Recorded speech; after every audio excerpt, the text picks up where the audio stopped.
Well, better working conditions, improved safety, and pay raises up to a historic level. Those are all among the priorities that South Carolina teachers want to see lawmakers accomplish next year. Our State House reporter Mary Green explains.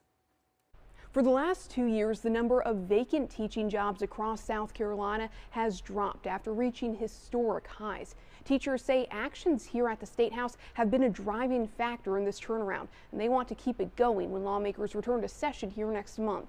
2025 was a historic year for K-12 education in South Carolina. Highlighted by the enactment of a new law called the Educator Assistance Act. It reforms the contract process for South Carolina teachers and guarantees them working condition improvements, including a required 2 days to prepare for the start of the year before students arrive. But a significant number of teachers say they didn't get those days this year. And that is so valued. That is more important, really, than some of the professional development. Others claim their schools aren't giving them a daily break they're supposed to receive under an earlier state law. South Carolina's two leading educator advocacy groups want lawmakers to ensure schools are following through on these promises. If state policy is not being followed, there needs to be a consequence. Teachers also say an issue they've seen growing is persistently disruptive and dangerous student behavior. The two groups say too many of their members have told them that after these types of incidents,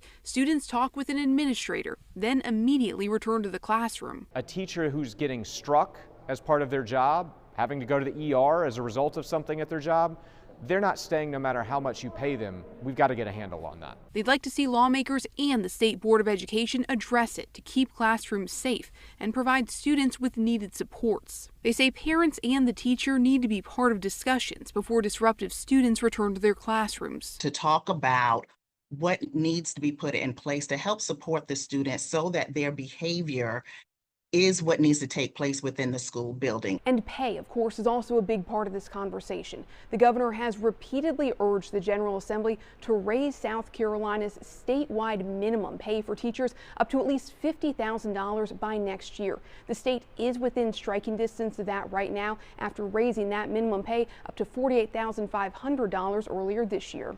Reporting from the State House, I'm Mary Green. Educator groups also say they want lawmakers to address the number of teachers being required to work outside of the school day without pay. They say some teachers are even being forced, that is, to work outside of their contracted number of days.